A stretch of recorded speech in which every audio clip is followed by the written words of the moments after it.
Good evening, my dear brothers and sisters. There was once a famous line that came out from Spider-Man himself saying, "With great power comes great responsibility." My dear friends, we have heard and witnessed for ourselves today people given with power. Cyrus, in our first reading, was hailed a king. Paul and his companions were tasked to preach the gospel. And in our gospel, we have heard the groups of the Pharisees and the Herodians and Jesus himself bearing a powerful leadership aura. Hindi po natin aalisin o isasantabi yung sinabi natin kanina na with great power comes great responsibility. God gave them these powers not just by giving it to them per se or giving it to them and that's it. No. But every endowment and giving of power, we are asked as well to be responsible about it and to make use of it very well, much more in making God known and in furthering the glory of God. God made Cyrus a king, pero hindi po doon natapos. He was made king so that after having made them feel, these people feel and experience God's consolation, He might let them see that indeed there is no other God besides this God. Similarly, when St. Paul wrote to the Thessalonians, he was assuring them with much conviction that I have the power in preaching you the gospel, not to impose myself, but to let you know the message of God. And as what we have heard in our gospel, we see how Jesus became so firm and with power. The power to be honest, the power to be truthful and faithful. Patunay na hindi dahil may kapangyarihan, mangkakaya ka na ng tao.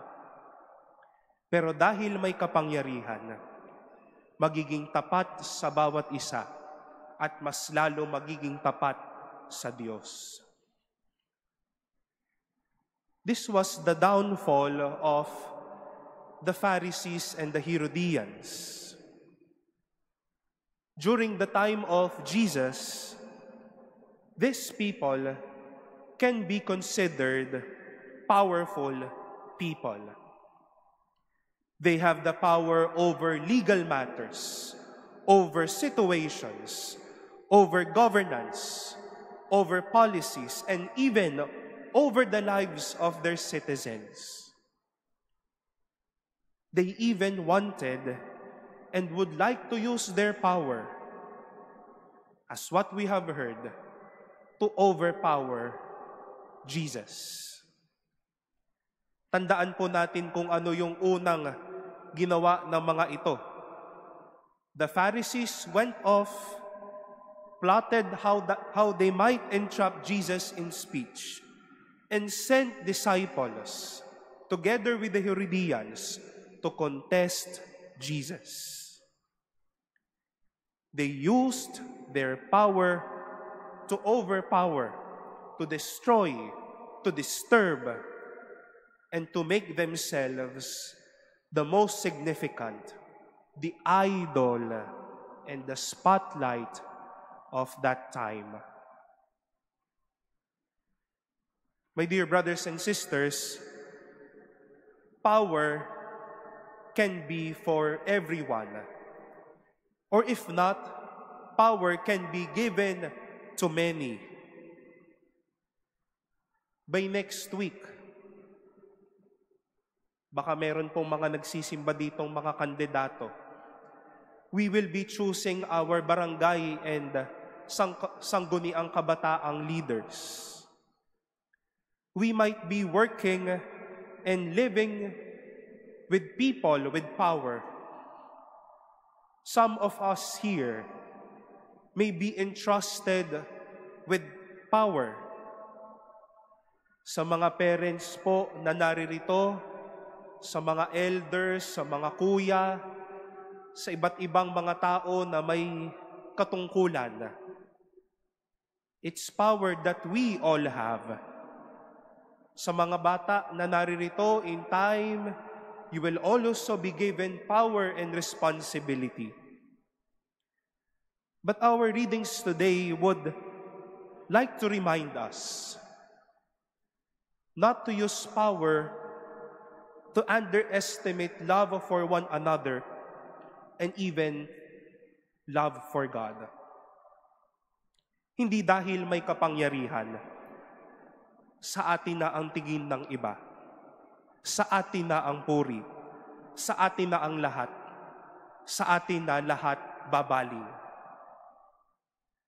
Because we have our own power, let it be the best way to love and to point everyone to God.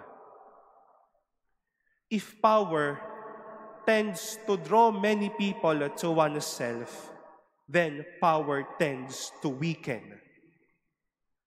But when power leads to God and to worship God, then power reaches its role.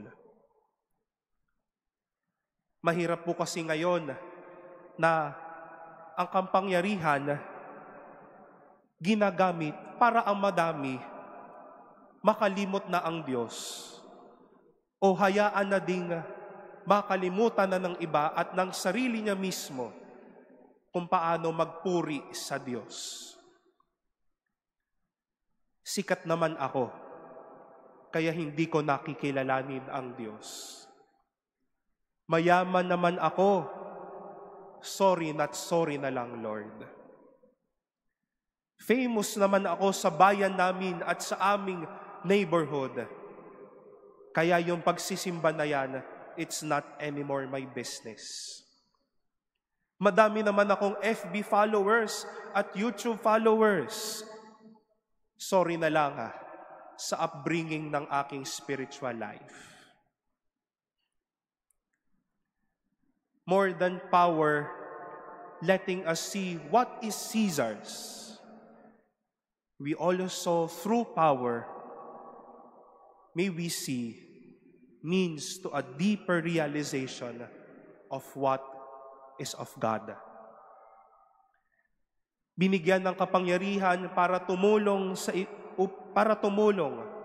upang ang mga natulungan makita nila na mahal kami ng Diyos. Binigyan ng kapangyarihan para magpasaya upang itong mga napasaya natin masabi nila, hindi ako pinabayaan ng Diyos. Today in the calendar of the church, if today is not Sunday, we are to remember the holiness of Saint John Paul II. And we invite all of you after the Mass to visit the blood relic of Saint John Paul II, now enthroned inside the Christ the King Chapel. As a Pope and as a leader of the Church, he was a man of power.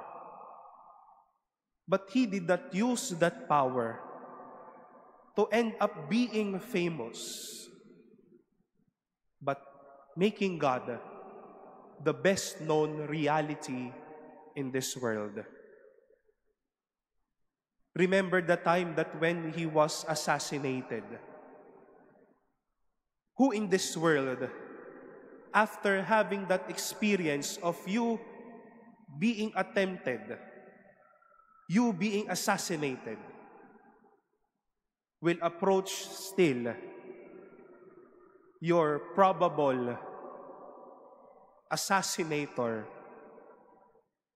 and bring him not the power of condemnation, or tell him that God does not love you anymore,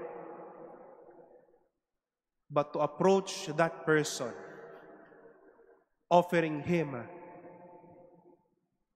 that God is merciful, that God is here for you. My dear brothers and sisters, we have the power. Use them, not for them to forget God, but to allow them give glory to God. We have the power. Use them not to let others forget how it is. Use the power not to let others forget how it is to love, but use the power to love God and give God what is due. And we have the power. Use the power not to silence the hearts of people and even silence our hearts, to praise God, but to lead our hearts to deeper experiences of giving praise to God and giving due love for God.